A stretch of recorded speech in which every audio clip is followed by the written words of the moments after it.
Your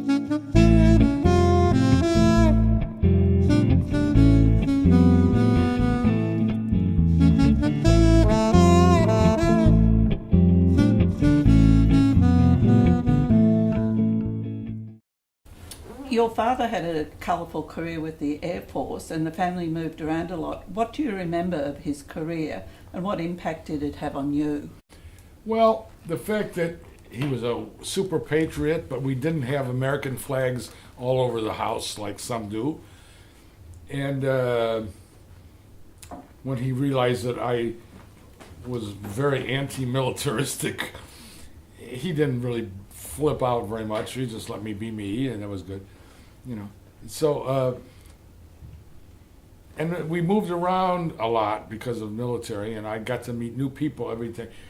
Some people think it's a terrible childhood. You have to make friends and then lose them, and next year you're somewhere else. But I met new friends. I loved it. I loved to move around and everything. And then he was really not a drinker, but he would come when I needed to go to gigs as a teenager. He'd come and he'd sit there for the whole 4-hour sets when I used to have 4-hour sets, and just milk the same beer all night just to be with his son. And he wasn't really a jazz fan, really, so he didn't really know what was up.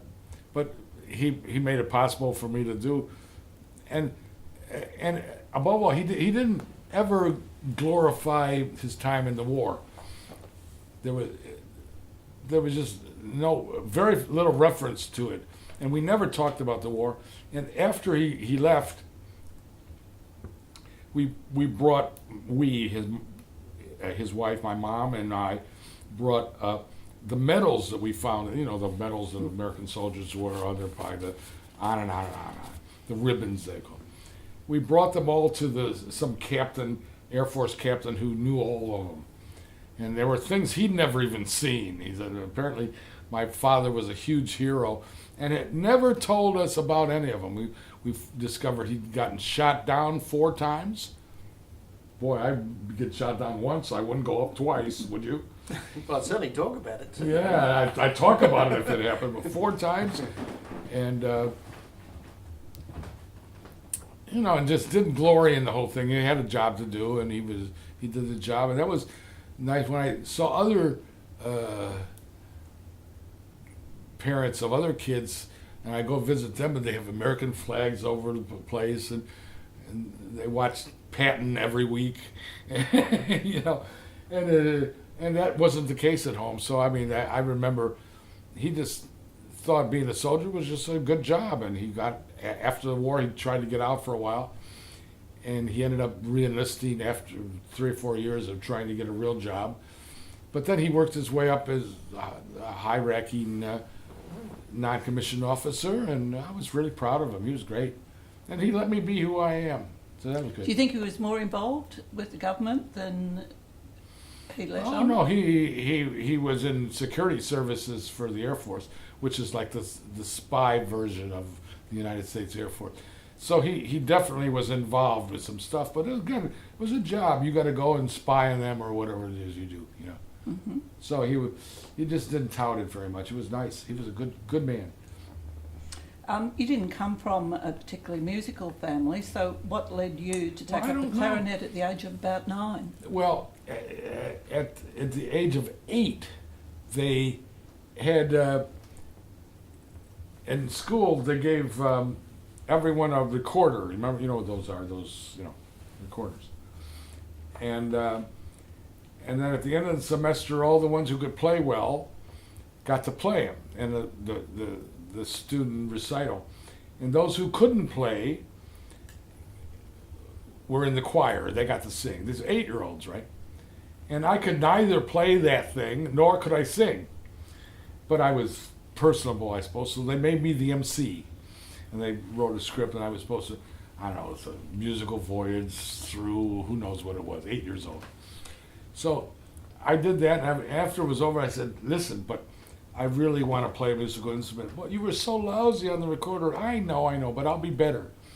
I want to play violin, but we don't have an orchestra. Well, what do you got? Well, we can maybe you could start on clarinet and see what happens. And then I took to it totally, and got good at it. Within a year or two, was jumping with Benny Goodman and playing right along. It just was meant to be. And then a couple years later, I picked up a saxophone and just loved it, And always, that's all I've done all my life, so, And how did you get into nightclubs playing the sax when, as a 13-year-old, and in your early teens, you would have been underage? Is that because you had your father it's better than to you get think. you in? It's better than you think. It turns out the United States Air Force has a talent contest full of soldiers, right? And a quartet won it, sax, piano, bass, and drums. It's sort of a Brubeckian kind of group. This would have been 58, 58 or 9. And then the saxophonist got out of the service, so suddenly it's a trio, and they just won. And they heard about this Master Sergeant's son, Jim, who could play, and he was only 13, 14, but he could do it. And I could do it, just barely, And so I joined that quartet. And one of the first gigs they had, talk about being too young, not just playing in a bar. Do you remember a play called The Connection? It was by Jack Gelber. It was on Broadway. And it's basically everyone's sitting around a room waiting for their drug collection to come. That's what the play's about. And, Lou Reed picked up half of the themes and wrote a bunch of songs eventually about waiting for your man and all that stuff. So in the play is a band that is on stage and has speaking parts too. They're rehearsing, and all the junkies are waiting for their fix to come in. And it was a huge hit in Broadway, off-Broadway probably. Yeah, off-Broadway. And so we were brought, this was in San Antonio, Texas. We were going to open, and I had a speaking lines, but I may have only been 14, but I looked 11. So it was totally unreal, for me to be saying the kind of lines that I had. Waiting for my man, But it wasn't the fact that was ridiculous that got everyone excited, was the fact that I was underage doing it. They should have said, this is too ridiculous, fire him. But they said, he's too young, fire him. See, something's basically wrong there. So you were an attraction. I was an attraction. Well, it ended up losing my job, and I was no longer in the band. The San Antonio City Council or something wouldn't do it. They wouldn't. I don't blame them. I'm 13, talking about shooting up and stuff. So you got busted for being underage. You bet. But then I went on and played, was learning all the Brubeck tunes and all the Parker tunes and everything, and just studied my repertoire. And then by about 16 or 17, I stopped learning. Were you playing alto at that stage? Yeah, alto. And who was was there a particular saxophonist that influenced Well, still, you then? as of today, Paul Desmond, Mm-hmm. just, he's the best, was always the best. Best improviser in jazz, I think. But you got to love that kind of thing, Mm-hmm. And I think you were about 15 when your family moved to Okinawa. That's right. How did you manage to get your own television program, a version of American Bandstand, and perform on it with your own band? Well, they had the show already, and there was some local guy who was just like Dick Clark introducing the hits of the week, right? And then we had a band. I had formed a band with a guy who became Janis Joplin's guitarist. His father was a captain in Okinawa. Mine was a master sergeant. So we formed a band called the Cool Notes. And the word, yeah, I know. And the word got out that what's our repertoire? I'll give you an idea. We did.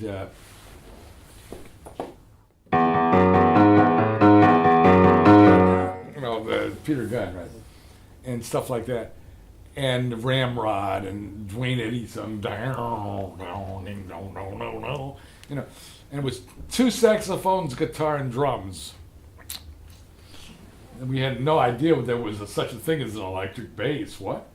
Because, I mean, then basses were uprights, and we didn't have one. Anyway, the word got out that we were doing rock and roll, and we're local, so they put us on the show as a guest, and we end up being picked every week. We were asked to come back every week to play a couple tunes, and when they were dancing to us, just like American Bandstand. It just happened because we were playing all the youth clubs on Okinawa, and that was during the American occupation of the Japanese Empire. I mean, we were still definitely top dogs. And so our culture, youth clubs and sock hops, that was taking over from Okinawan traditions. So were you all the children of American service people? Yeah, it's just all the dependents, yeah. Mm-hmm. When you went on to study for your degree at the University of North Texas, there was no jazz course there at that time? Well, no, the story there is funny because the main professor at that school had been a roommate with Stan Kenton back in the 50s, or 40s even, right? And then when Kenton needed a tax write-off, he would arrange to have all his arrangements given to the Library of Congress, and he got a tax write-off for doing that. And no, not the library. They ended up with some of them, but most of them went to North Texas State, the arrangements.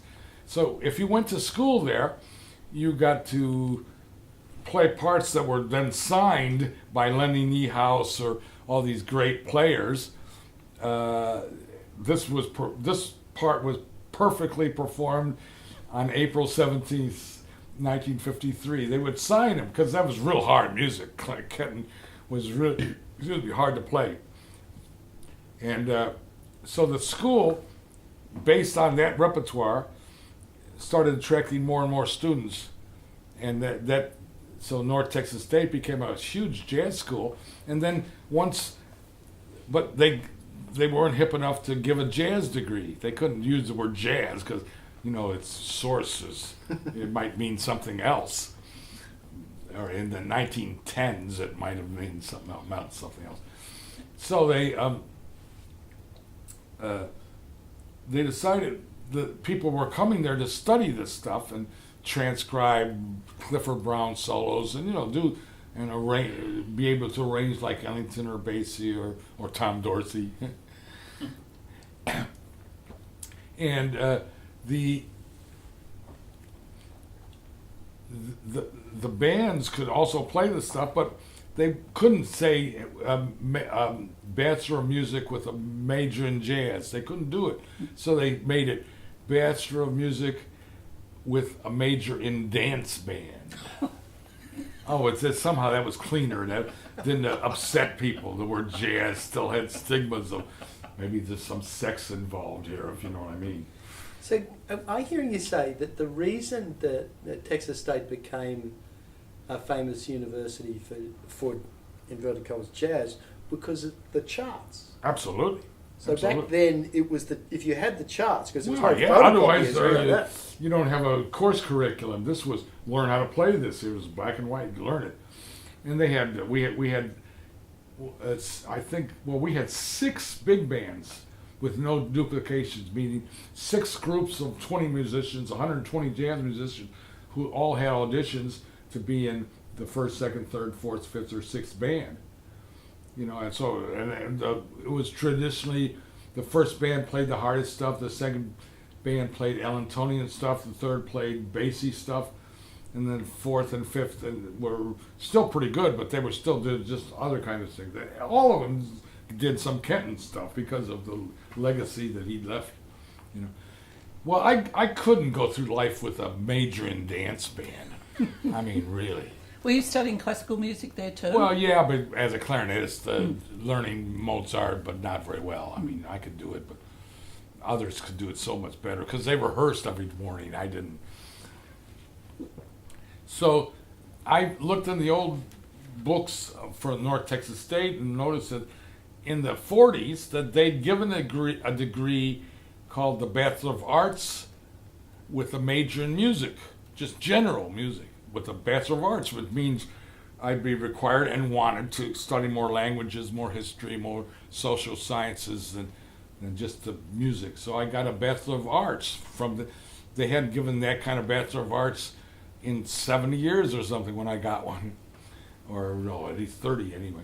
So I got that, and then I went on to another university and got a Master's of Music in composition. Illinois. Yes, in Illinois, yeah. And that was a great school, great. What were some of the influential connections you made at those two places? Like obviously John Cage was one. Yeah, he came in and out. A lot of them were other musicians, other students who went on to wonderful things as soloists or session men on both coasts. Just great players that I knew when they were just becoming great players.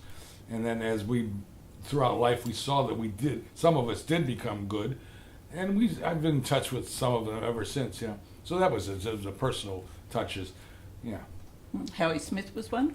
He was You one. played in a band with Howie him. Smith, he played lead alto. He's a great player, guy.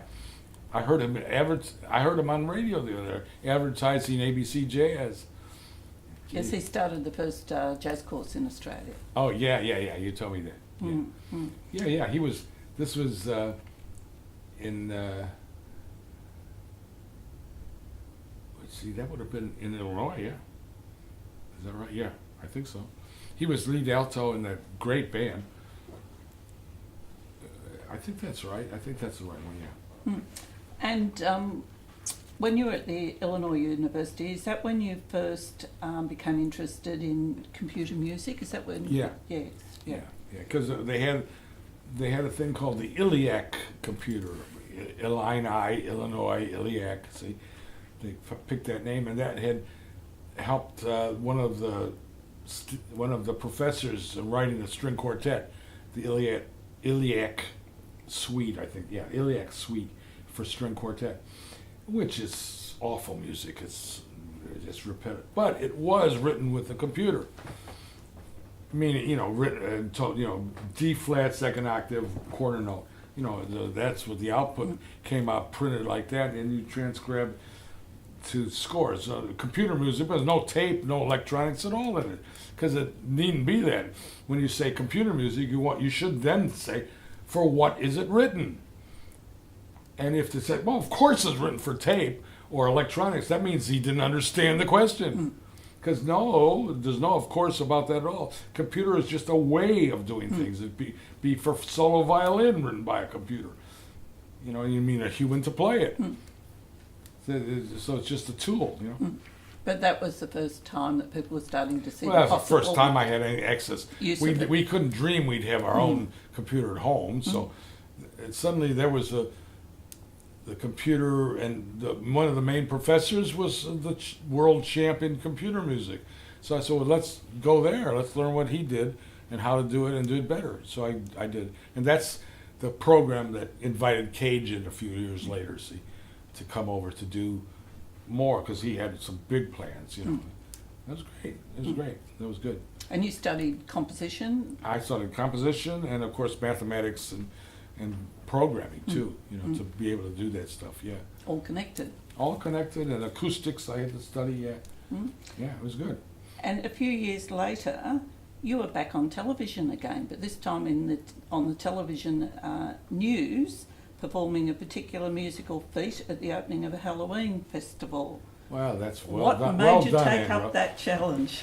Well, And it's also on YouTube. it is now. And yeah. it was a challenge set by Eric Satie. Eric Satie wrote a piece, about 1920 or something, called Vexations, and just a slow hymn-like one-page piece.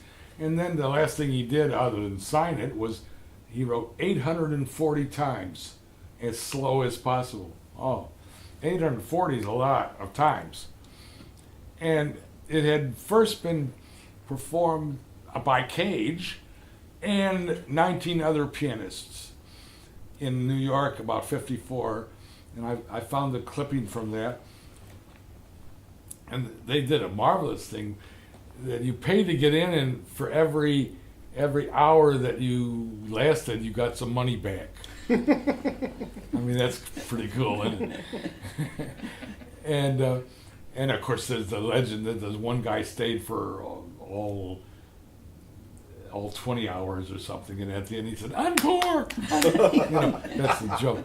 But so I was in charge of an arts festival on a Halloween in '69, I guess it was. And I said, well, let's do that at that piano that's over at the library. We'll have a series of pianists do that piece. And then we had other things to do, and suddenly the day came and I had failed to contact any other pianists. And I'm really lame at it.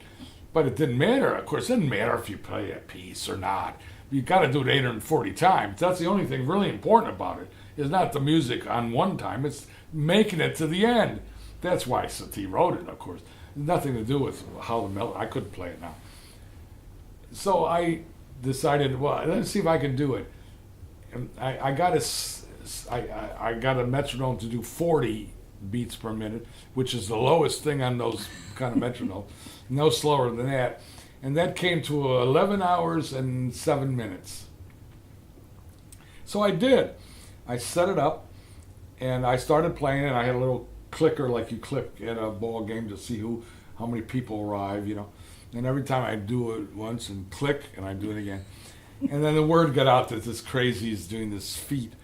And the TV sent the local TV station, which, no kidding, is called WCIA.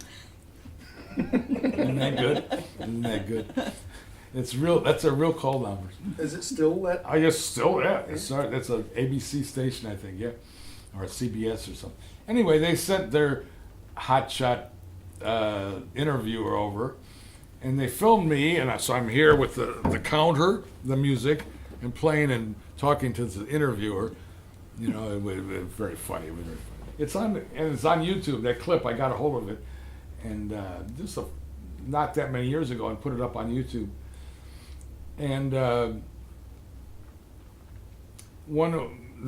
guy who spent most of the time listening to me, he said the best part about it is that you never played it the same way twice. And I love that too. That's in this Eric Satie's mode. It was great. But I made it through, and then it turns out in Australia, in Sydney, about 3 or 4 years later, a guy tried it, a bit too slow, because his version would have taken 18 hours. And at about the 16-hour point, he fainted. And it was in the New York Times, like, hey, and I didn't faint, right? So, I mean, that was way back then. Peter something, I remember his name even.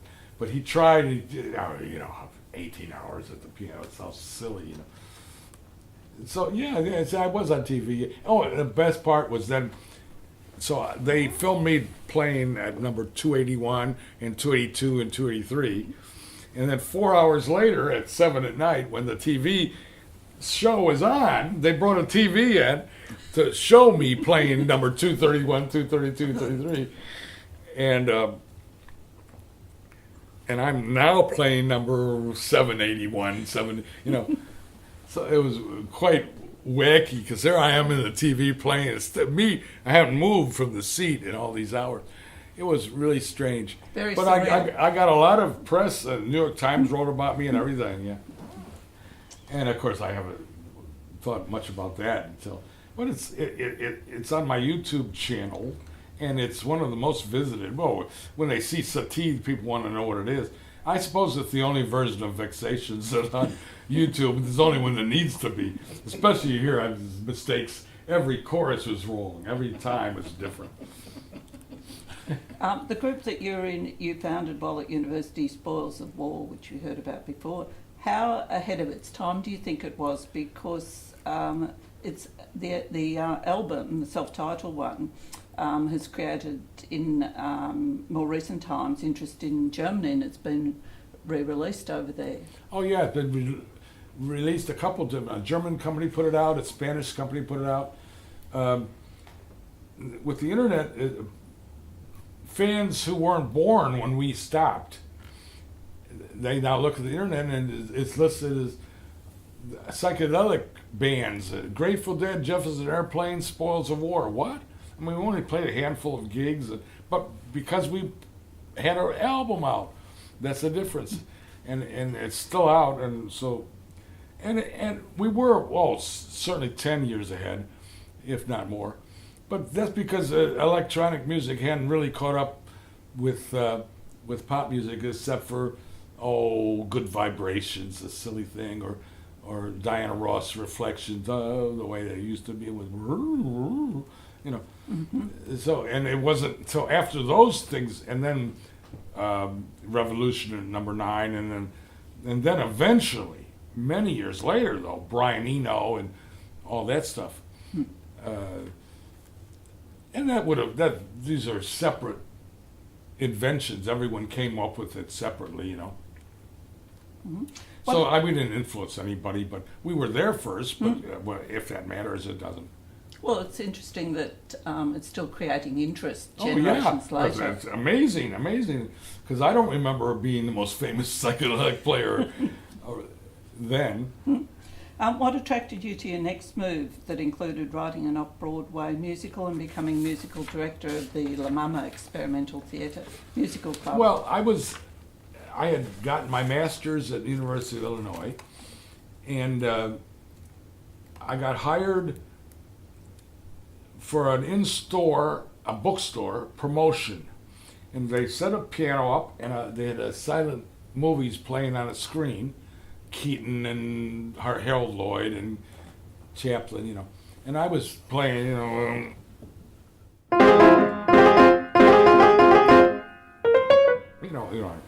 I was playing silent movie music and just watching it as playing, and my piano playing was just good enough for that, but not, it's gone down since. And a guy was visiting from New York, and he saw me and found my music teacher, and he said, well, I want this guy to be music director of La Mama. And I had just gotten my degree, so I moved to New York and did it. And this was, I had a little 5-piece group and a wonderful theater troupe, you know, was the La Mama Theater. So we went on tour and everything. And that's when I first saw Paris, and man, stop, can't leave this alone. You know. And you conducted a rock opera, Camille the Vampire, when you were there? Yes, yeah, that's right. That's the lesbian vampire, 19th century Le Fanu Carmilla, and that's it was probably very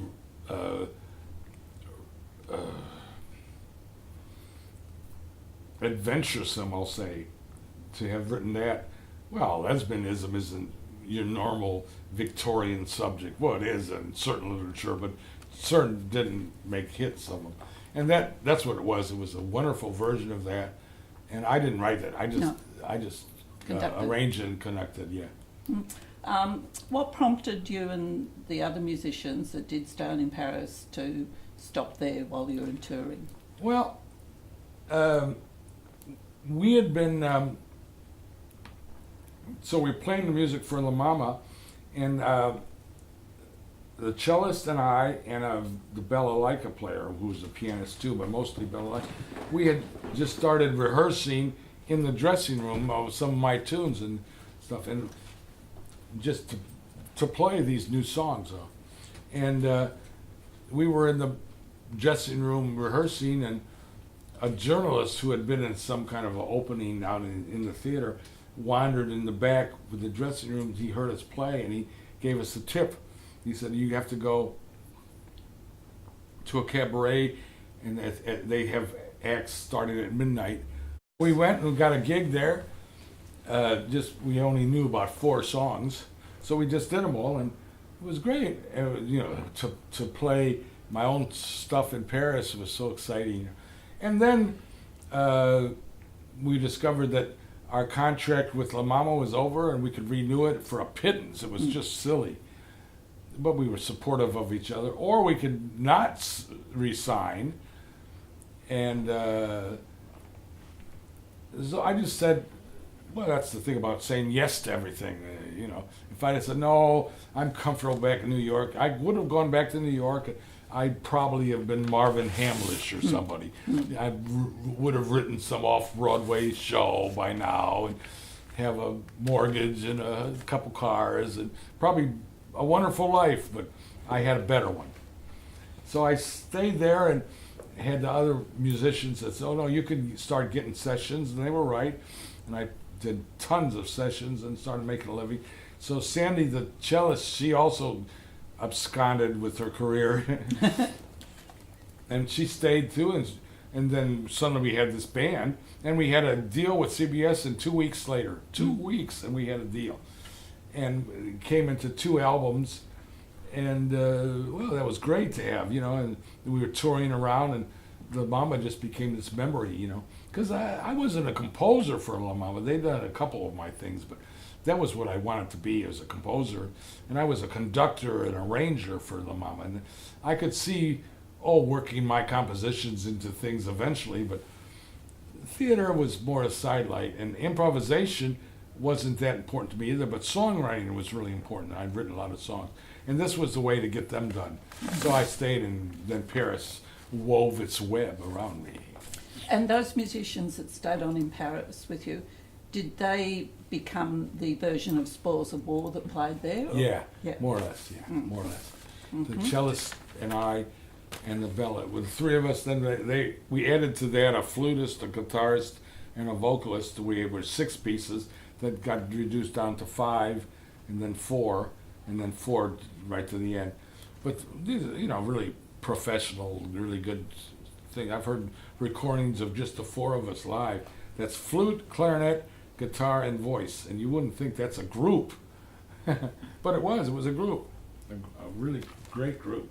Is that when you also got into acid folk with a group called, were they? That's been called Mormos. Yes, that's it. Yeah. That's what I was referring to. That's been called that, because they don't know what else to call it. You know, acid folk. What does that mean? But that was that group. Yeah. Yeah. How's that? And I'm fast forwarding to the mid-70s, and I want to know, how did you find a tutu to fit you? I'm referring to another direction you were a pioneer in, symphonic progressive rock, with the group Fire Ballet. No, that wasn't me. Believe it or not, A different Jim? Yes. Really? It's a homonymic. he ended up, he was the drummer with that band, who I've never heard, and he ended up being the CEO of is either Ryco or Rhino in New York. Going back, I just wanted to know. It sounds like you came from the States and you stayed in Paris. You couldn't do that today because there's all these visa controls and things. What was the situation then? How did that work? It was just wide open. No one cared. We weren't supposed to stay there more than 3 months at a time. And we were traveling all around Europe. It's before the Schengen Accords that allow no passports between the European countries. That's only about 10 years ago, see. And before that, you had to have different monies and different stamps in your passport and everything. We traveled so much, we never really stayed a place very long, you know. So you could keep cruising through Europe without overstaying your visa, so to speak. Yeah, but even when we did, no one, the computers were really just being born, and so they didn't have anything to connect anybody with anything. They were just, listen, you wanted to get a phone in your house. The reason we never had a phone was that it was a 6-month wait. We didn't think we'd even be in Paris 6 months from now. So we never got the phone. See? Also, there was that tradition of American jazz musicians in exile living in Paris. Yeah, they were all living in Paris. And we actually went further than almost any of the jazz musicians. We learned to speak French. And most of the American jazz, Dexter Gordon was mentioned earlier. Yes. And all, because they were then play in Copenhagen and Rome and Ankara, or who knows what. So they didn't learn Danish or Italian or Turkish either. So why learn French? Of course, the French are very specific about that. I mean, you got to learn French, see? And so we did. And so we were able to announce our stuff on stage in French, and all of us had unique, funny accents, and we got along because of that too. While you were living in Paris and playing with different groups and in sessions, how did you come across Yves Montand? Oh, what a dream. Well, it turns out back in the 70s, I performed saxophone with a singer named, though it sounds like a Western guy, but he was Belgian, David McNeil. This doesn't sound very Belgian, but he became quite an important songwriter, and Montand had a whole album written by this guy for his next album, and they needed a sax player for one solo, and the original songwriter, who remembered me from the 70s, because this was in the 80s, he said, called Jim up, and I went, and it was an improvised solo. It was, they had all the notes ready, not written. No one writes stuff there, no one reads or writes. But he sang it to me, and I played it, and he had a particular tone. It was a song that would be the kind of song that wouldn't be out of place at a Hercule Poirot party. You know what I mean?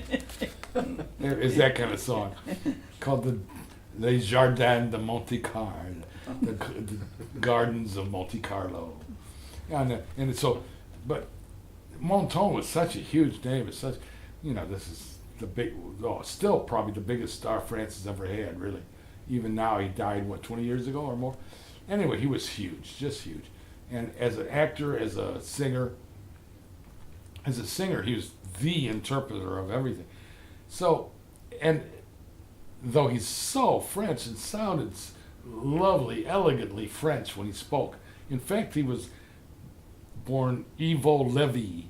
He was from Genoa, Italy. He was, and of course, the big question here is, I'm going to meet him at this session. I expect that he'd be with some entourage, and it was just him, an engineer, and me. Wow, went in, and when he's just being himself, he had the most huge Italian accent. You can't believe it. I could hardly understand his French because of the Italian accent. Huge. It's something that no one in the public. Every time he was out in the public, he was as French as things could be, because he was such a good actor. Well, I mean, just elegant. All the right R's are rolled at just the right time. And he did singing and cabaret and acting, of course. One of the things, if you ever want to see him, is Z. Yes, that's great film. Really he's the journalist of lead. That's Steve. And so I was so thrilled. I got home after the session. I called my mom. Of course, she remembers his affair with Marilyn, right? And she was in love with, everyone was in love with him of that generation, every woman. And she said, "Did you shake his hand?" I said, "Of course." I said, "Well, don't wash it." My parents used to play that album all the time. That Z.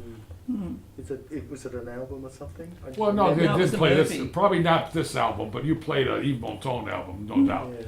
Oh, he did hundreds. No, this one probably is the least selling, because the songs were a bit avant-garde. The lyrics were just a bit. That's what Montand wanted to do, something a bit different. So he got the songwriter who had a very specific literary style, and it wasn't really for his fans. The other songs, well, I mean, he must have recorded Autumn Leaves 10 times, you know what I mean? See, and this just wasn't one of those. That was a great session. Was one of the highlights, to have met him and played for him, and pleased him, to have pleased Yves Montand with my sax playing. Wow. Did you ever come across him again? No. No. At some stage, you were in a jazz competition that was judged by Ray Brown, and there was a question about whether playing electric That's right. was jazz or not. This was the Notre Dame Jazz Festival in which had been 67. And in the small group competition, my group got in the finals, and we relied heavily on electronic music. And the other group in the finals was the Michael Brecker Quartet. And, woo, well, he was already really good, man. He was from the University of Indiana, the rivals next door kind of thing. And that year, the judges, again, Ray Brown and Gerald Wiggins and Ernie Wilkins, I think, was a judge. Mm-hmm. And they decided that electronics and jazz don't go. So we were eliminated. Not eliminated, but just set aside. And Brecker's group, which used electric piano and electric bass, were eliminated too, because you don't need electric piano in jazz, you know that. So it's so old-fashioned, it's so nutty to think that. So that is the only year of the Notre Dame Jazz Festival that no prizes were given for that. And had you just moved to Paris at that stage? No, I hadn't yet. You That was hadn't a yet. couple years later. So Yeah. what was the name of the group you played with at that festival? My own group, we had a strange name, the Dominic James Quartet, but we were 5. See what I mean? Was a silly thing. Yes, yes. You travelled quite extensively while you were based in Paris. Oh yeah. And one musical collaboration that came out of those travels was the Malgache musicians from Madagascar. Yes. What form did that collaboration take, and what influence did it have on our Magica? Well, I was playing in Paris, and at New Morning, a nice club in Paris. I know it. You know it, yeah. I was playing there, and at the break with Eddie Lewis, who was the organist, the best musician I've ever met. This guy. Well, I've never heard anyone swing this much. You can't believe it. Well, you couldn't believe it. You wouldn't believe it. Anyway, so and the break came, and the guy came in the dressing room with my album. I put out a solo album, and he had the album under his arm. I said, wow, to get an autograph, how thrilled. He says, it was better. He said, your album is #1 in Madagascar, and we want you to we want you to tour there. Yeah. I said, well, all right. I wasn't sure then what being #1 in the third world country is. That means no sales because there's no money. So it's not that, but it's airplay. And anything new, this just struck a chord really good. So I organized a band, and we had it all ready. And then just before we were about to go, it was canceled. And I had to call all these wonderful musicians and say it's not on. And a year later, the guy tried again. I said, you don't think I'm going to call these same musicians? I let them down a year ago. We let them down a year ago. And they're not going to bounce back and do it. He said, try. So I did, and they all said, yeah, sure. So we rehearsed again, and we did go down there. I just found the tape of that. It's going up on YouTube this week, actually. Mm-hmm. Great group, God. It's really great. And we went down there to perform. And again, it's one of those things that there were, if my first question had been, how much are we making? Well, the answer is nothing. And then nothing would have happened. But in fact, I didn't even ask that. I knew we'd make nothing. But they were going to make sure we got there in one piece and back and got put up and got fed, which all did happen. And we did a tour just around Antananarivo, the capital. And I found out later, much later, 20, 30 years later, I heard an album from a newer group in Madagascar, and there was a sax player that sounded just like me. It was great. I mean, talk about an influence. It was like, so this kid was a kid when I was playing there. So you left a legacy there. Oh, well, at least that one group. And so we had a great time. We recorded a bit there, and then I went back 3 more times. Hmm? I loved it. I still love it. And this guy who had organized it, he then became a musician, a blues musician, a really good guitarist, and he's about to record his second album. And I keep waiting. I think it's getting late now, but there's a chance that I'll just fly there and record a couple blues numbers. Oh, wonderful. Wouldn't that be great? Yes. Good end to the whole thing. Yeah. So I think that might happen. Oh, that'd be great. Did Magica come out of that period? No, I saw a Magica was reference to originally a tune, a cappella tune, much slower. Good Friday spell tonight, that kind of thing with 6 voices. It was all lovely, and we did the Mormons used to do that. And then when I met the Moreland band, I said, "Wait, I must have something we could pull off." And then it dawned on me that's the tune that I can turn into the big band chart, and it worked fine, didn't it? So that's how that came about. It was in the 80s. I think this was covered before, but just briefly. How did you manage to keep up a separate career in the 80s and 90s as a video game composer with some of these releases? Because it didn't take much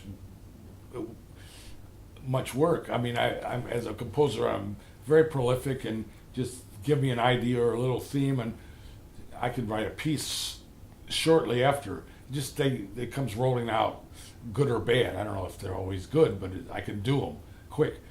And so that wasn't taxing at all, the video game movement. I ended up doing 15 games over 10 years. So that's not a lot. That's once in a while, you know. How do you feel about the description of your recording E-Jazz, which is still on Amazon? I had a look. It's been described as legendary, electric, concrete, computer recording. Well, it is. If you look at the dates and you say, what?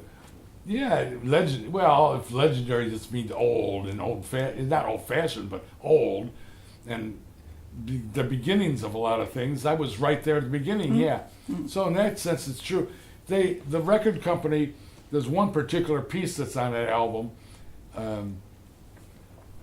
We were listening a bit beforehand to it, and it's a 15-minute piece, and it uses electronic music and everything. It's the one that got us canned from the Notre Dame Jazz Festival, actually. You know, it was too weird for them.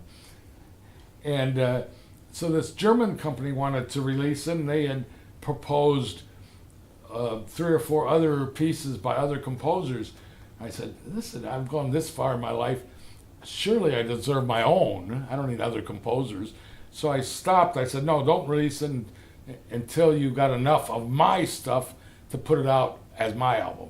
And it was a good decision to make, because eventually they dug into other stuff I had and picked stuff that wasn't at all jazz, but at least was percussive and made people think jazz. So then they released that, and I'm very proud of that, because it is. If you look at those things, and there are some really adventuresome things on there. I thought you might be proud of that one. Oh, I'm very proud of that one. Yeah. Can I fast forward again to your time in England? What's your memory of the experience of playing back in theatre again in one night standstill at the Bloomsbury Theatre with musicians like the bassist Danny Thompson and Rick Wakeman? Right. That was because I had been in the last version of the Bonzo Dog Doodah band, and that was marvelous, because we did an album at the Virgin Manor, which a manor house that Virgin Records bought. This is before Virgin Airways, of course, and it was produced by Stevie Winwood, who had been one of my heroes. Who could not have him as a hero? Gee. And it was so thrilling to spend a whole week at the studio with him and these great musicians. So we did the album, but then some musicians that weren't involved or weren't meant to be involved, or who knows, they contested it they all lawyered up, and the album ended up on a lawyer's shelf and was never released. Oh, that's a shame. Yeah, it's a shame, but I could see their point, because the Bonzo Doodah band was really a creature of the 60s, they're the ones that in Magical Mystery Tour, when the Beatles arrive at some club and they go in and that band is playing when they arrive. And everyone knew them very importantly. That was the comedy group of, people eventually compared it wrongly to Sha-Na-Na. the American doo-wop band. But this wasn't a doo-wop band, it was just a silly comedy band, you know. And they didn't play very well either. But then Stanchel died 20 years ago. Oh, he lit his apartment on fire in some drunken version of life. And then this reunion, I got contact. I was here. I got contact, and they're going to do this reunion concert based on Vivian's works, and they wanted me to come, and it was great. So I went, and again, like you said, Danny Thompson. I'd done several albums with Danny. He was great. I know him very well because we were on the road together, he and I. And but Rick Rick Wakeman was there, and Neil Innes, and because these are all the people that helped the Bonzo Dog do that band. They were the band to know, and everyone knew them. And McCartney and him used to hang out together. You know what I mean? So it was the right guys, the right time. So, and this was just a few years ago. I went and performed this stuff. It was great. It was great. And to befriend Wakeman and company, you know, it was pretty good. What was it like sharing a house with Stevie Winwood? Oh, it was great. Well, that was for a year? No. I wish it was a week. A week? Oh, a week. But it was. We were in the studio every day. We were in the studio every day. Yeah. And meals and fun and all that, you know. Oh, it was great. Did you and him, hang out and play a little musically bit around the house? Yeah, a little bit. We were both really early risers, so before the others got up, we were down in the studio jamming often. A couple, 2-3 days. It was only a week. It seemed long because it was full of fun, and that's a great album. I have some of it. I don't know if I still have some of it somewhere. Anyway, What's that album called? Well, it was never called anything. It never got out. Oh, that's the one that got shelved. So yeah, it got a that's title the one that got shelved. Yeah. You've recorded with such a diverse range of musicians, and I was thrilled last night to read that you recorded on an album I really loved, which is Broken English with Marianne Faithfull. But it's very hard to find the sex, isn't it? Yes. Yeah, I know. There's a quack here and a little soup there, but I'm there, and luckily Marianne put big letters. I'm on the front with all the other musicians, and that got tons of sessions for me. What was she like to work with? Well, I didn't know her. I never met her. I met her just about 4 years ago. Lou Reed was going on a tour to do his thing he had never done before, Berlin album, if you know Lou Reed. Yes. Pretty downer stuff, really. Yes. And he was going to do that, and then I got invited to go there because of mutual acquaintances, you know.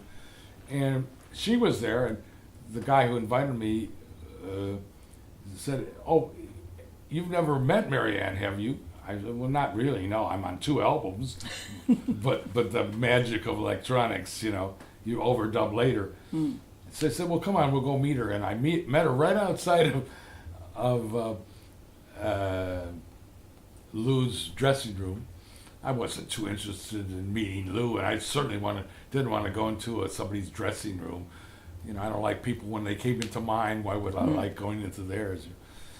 And she said, she looked at me, she said, "We've never met, so I better give you a hug right now." So give me a big hug, and everyone's like, "Who's she hugging? Who's this guy?" That was great. Who's he? Oh, that's something to remember, a hug from Marianne Faithfull. A hug in front of Lou and everybody. That's pretty good. Yes. And did you actually meet Lou? No, I didn't. No, you weren't. I didn't. A lot of people really wanted to meet him, and I didn't, so no. And what about Tim Harding? Okay. That's involved in the same era, the same kind of people, actually. Tim came into London, and he was going to do a show, and had some kind of producer guy who called me and a bunch of my other friends to be his band. And Tim was so spaced out, drugged out, you know. He assumed everyone knew all his songs. Well, I didn't. I just knew If I Were a Carpenter. It's only 2 I knew. That's pretty good. but that's the only one. I didn't know any of these other. I just hadn't been a fan, though he had a marvelous voice. So I played with him, and we played a couple gigs, and it wasn't like we hit it off or anything, but it was very civil and everything. And then 4 or 5 years later, I'm in L.A., and I noticed in the paper, one of those guides to what's coming, it says, 60s has-been Tim Hardin will appear at some club. I said, what a horrible, cruel thing to put. Isn't that awful? The newspaper starting that way. So I said, well, I got to go and support him. So I went to the gig, and he had, above all, had stopped taking drugs. And he was charming, and of course he remembered me, and we hit it off as friends. He was great. We hung out for many months, and then we wrote 3 songs together. And then around Christmas, I was staying at a guy's apartment, his house in Hollywood Hills, excuse me. Did I say apartment? And suddenly the phone rang. He said, turn the news on right now. And it was a very known singer had called me. He didn't really know me, but he knew I'd been working with Tim. He said, turn the news on, and turn on. There's Dan Rather saying Tim Hardin was just found overdosed in this apartment. And that was big. He was big enough to be on the evening news. What? And I just left him that afternoon, It turned out his wife, Enabler, had gone home to visit her folks for a couple of days over Christmas. And one of his old friends came over with the wrong junk, and he OD'd. He'd beaten it, but he had one hit too many, and it did him, and so, and then my trio still does one of the tunes. Oh, that's nice to have that continuity and that yeah, memory. I know, it's kind of, but I mean, he was a great guy, great singer, and it was just no willpower shit. Why would he do that? Tragic. Yeah, pretty tragic. When it was so close to making it, he was just all he had to do was say no. And he couldn't say no because the old friend, and try this stuff, it's really good, man. Well, no. And there you go. How often have we heard We've of heard that that too happening? often. Too often. Do you agree with the estimate that you've played on, because as well as your own band's session work, over 300 recordings? Easily, yeah. Mm-hmm. Yeah, that's about right. Mm-hmm. I was really interested to read this essay that you're commissioned to write for the Portland school system. Oh, yes. About Black American the contribution of African American music. And I was really heartened to see that you put Chuck Berry and George Clinton and Bob Marley up there with Louis Armstrong and Miles. Sure, of course. Yeah. Did that cause any controversy? No, well, first off, I had a radio show, not music. It was about politics, a talk show. Where was that? In Portland, Oregon. And I got a call off the air saying, you ought to look into this, what's going on with the Portland school system, because they were having one of these spates of Afrocentrism, that everything came from Africa, whether it did or not, and that it was actually an article in Time magazine. It was awful about what a bunch of politically correct jerks are running the Portland school thing. So I got a hold of this, and it had been written by an advocate of this black is everything kind of thing, with statements like, well, Pythagoras, we know, stole all his theories from Africa. Huh? What? And statements like that, a whole swath of crap. And then a teacher said, I'll meet you behind the school and give you a copy of this essay that they've accepted. I said, oh, and he says, no, I don't want to be seen giving it to you like this. So it was a brown envelope in his hand. And it was so full of awfulness, this thing. So I went to the school board and I said, listen, you can't let this be published under your name. You got to stop it. This is awful. It's racist crap, and I don't know who it makes feel good because, well, for example, the woman who wrote it, every white musician stole everything he or she learned from blacks. I mean, he wrote off, Stan Getz wrote off everybody, They were all copied black musicians. Well, no. I mean, Coltrane's wonderful, but so is Stan Getz. Hold on here, I mean, let's be reasonable. So I said, well, you got to rewrite this. This is awful.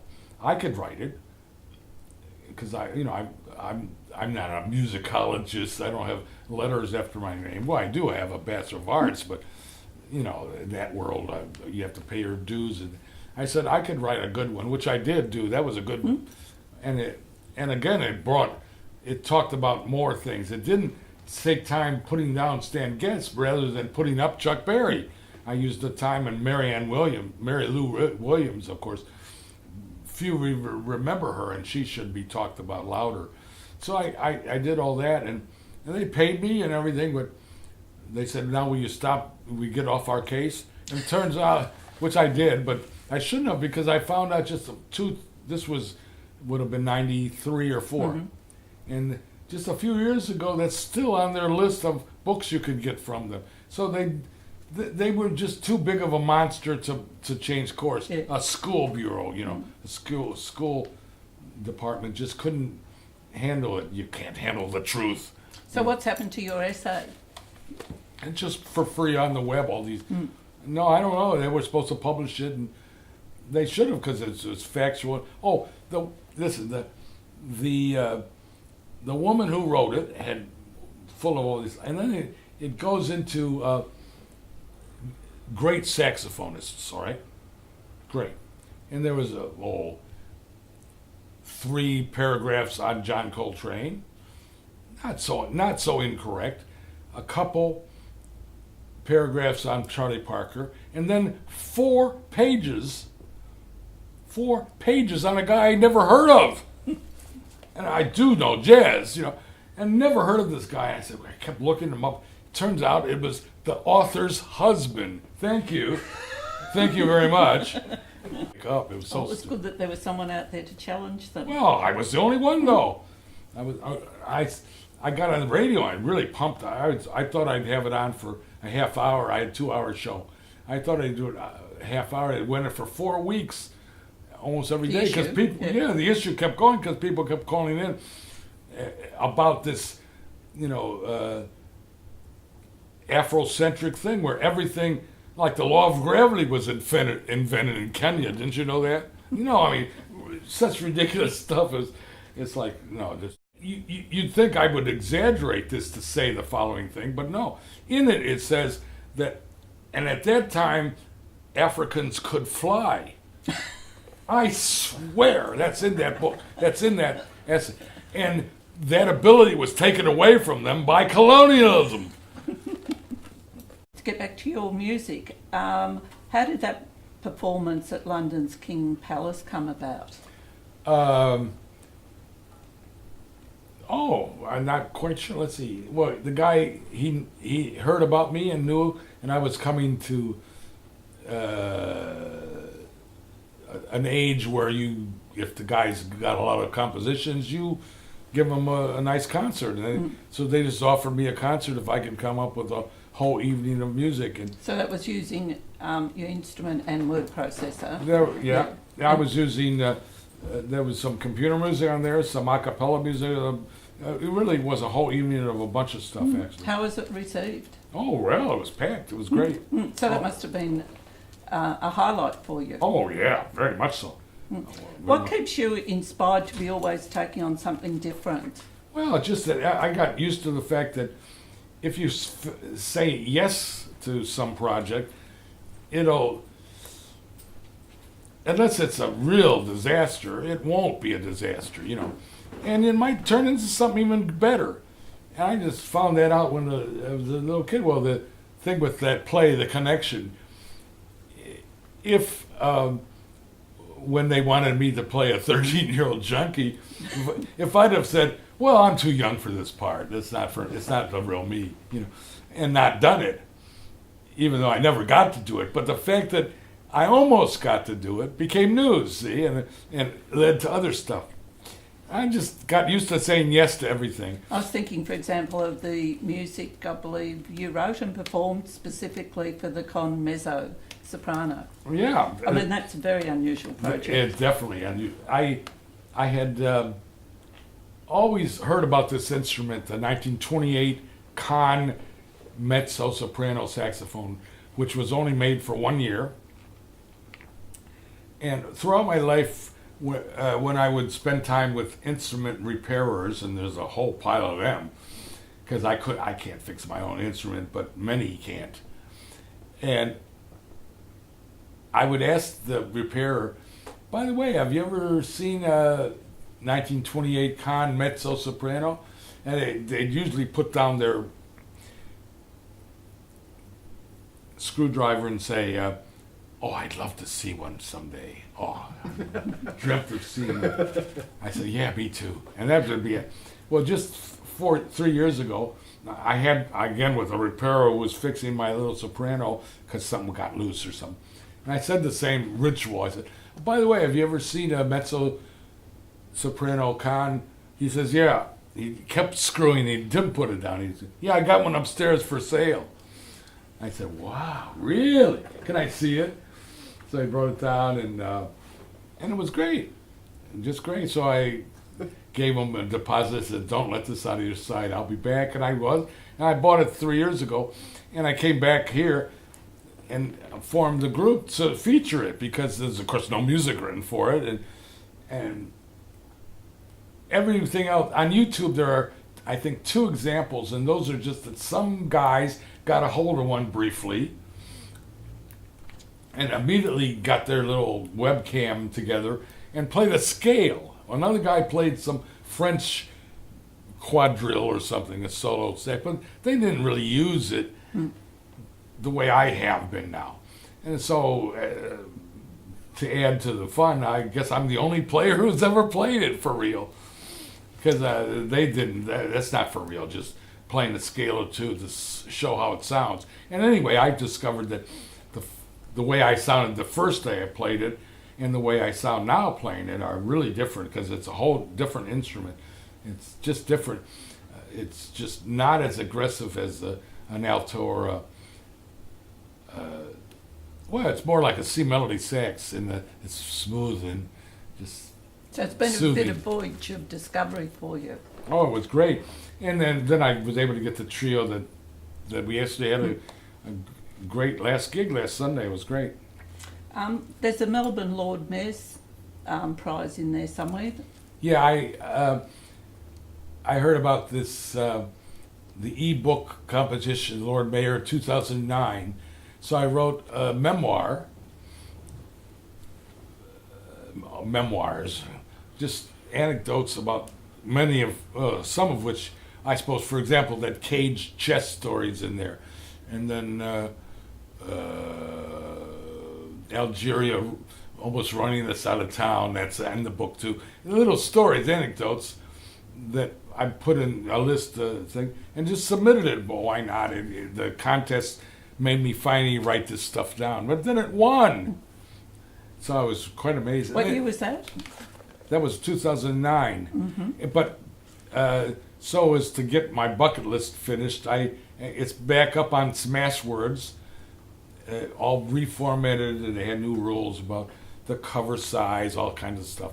So it's back up online now, and also a book of my poems, because I've been writing songs, but some poems are not lyrics, they're only poems, of course. And I gratefully acknowledged that and said, well, I guess once in a while I've been a poet in that case. So I put a book of poems up there too. So that's an e-book too? Yeah, it's an no. That's a great question. Well, It's not a hard copy. no, it's not hard copies. It is ebook, yeah. So where would you find it? And Smashwords is the site. It's a self-publishing site that definitely worked. They just provide the platform and take a pittance for a percentage, just hardly even noticeable. And if you really hustle and keep telling people smash words, and keep doing it, you could sell a bunch. I've sold 3 since it went back up last week, so see. Well, that's a start. One last question. Do you see a unifying thread in your diverse and enormous body of work? I mean, you've done everything No, from theatre to composing to working on radio, writing some Well, poetry. the idea was when I as a teenager saw what real work was like, I decided no, that's not for me, not real work, or even a teaching job, which I don't belittle in any way, but I sure didn't do it. I didn't teach, and but above all, I didn't have a real job of any kind either. And it was always because there was always something. Yeah, well, as soon as web pages had to be written, I jumped right in there because having done computer music, websites are not that hard, really. And so I got into doing those, and so I started just making rules that I just want to do whatever I do to make money. I want it to be creative, whether it's radio or websites or music, just something that's creative. And I just don't have a real job. I had a job about 10 years ago. I took a job editing Jewish weddings. And I'll tell you, man, I learned a lot. I can edit a film now, I'll tell you that. But it was, there's deadlines galore. And of course, you got to know about the Torah and the glass when they break it and all that stuff. And I didn't know anything. And I do now. But so here you are, and here's the raw stuff. And here's a blue flower, and here's a red flower. And I'd say, let's see, is that best on the left or is it on the right? Click, click. No, I think it's best over here. No, the red would be better on the left. I go through that meticulously, and then I'd see how the real editors are doing. They'd be on the phone to their broker, and they said, red, left, blue, right, editing faster than real time. I mean, they're putting whole chunks of stuff right in. They know right where to do it. I'm still saying, let's see, the click, where is that? And I never got fast. So before they fired me, I quit. I said, I understand. The guy called the meeting and said, I don't have to hear what you're going to say. Don't worry. I'm gone. So the unifying thread was doing something Well, that was even that was creative, Yeah. except I was just no good at that one.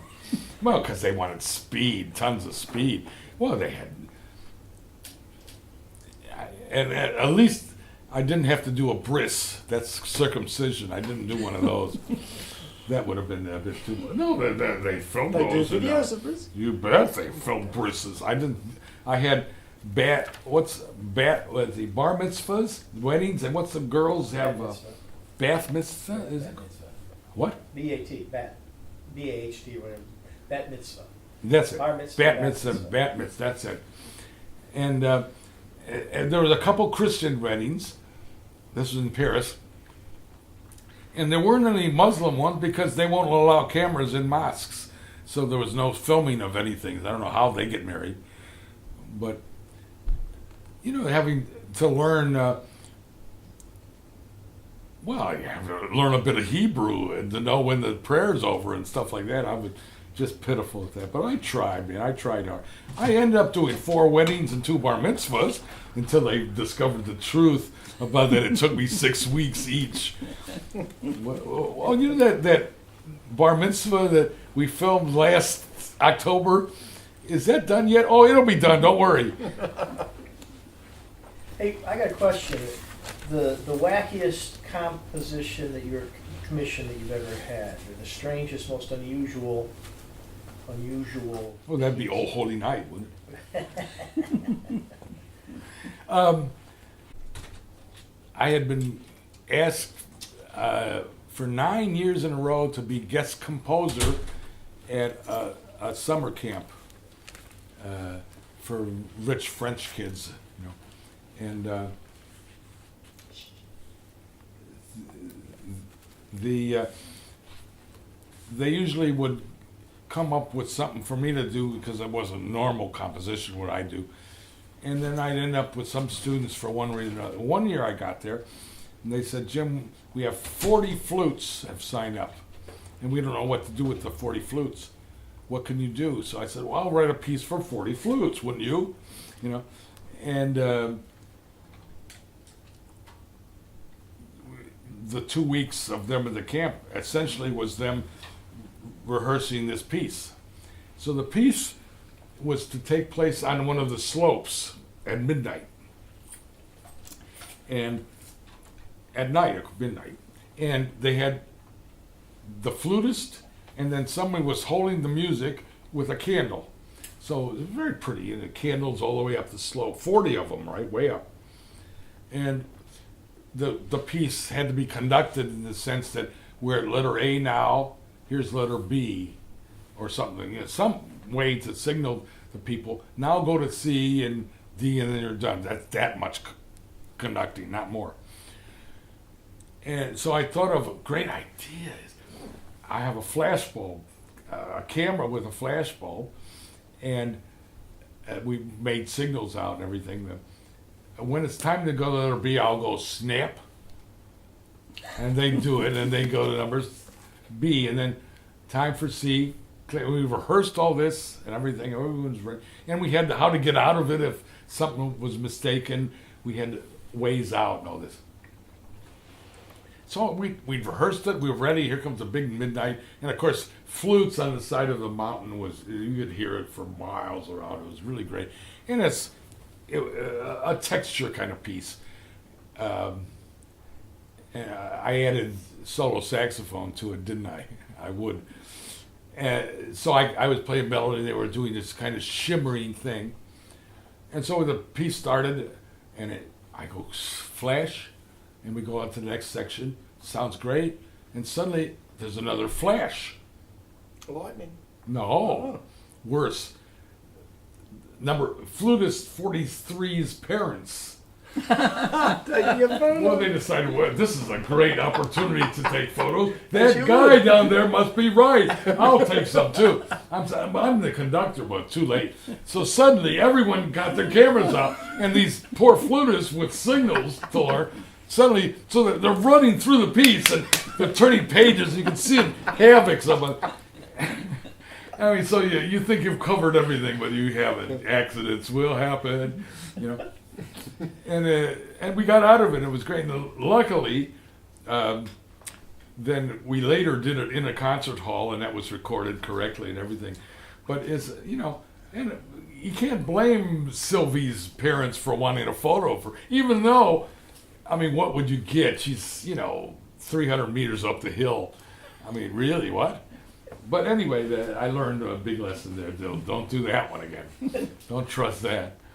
Okay, I think that wraps it up now. Yeah, Thank you very much for your time, Jim. Thank you for your time. All of you guys. Great.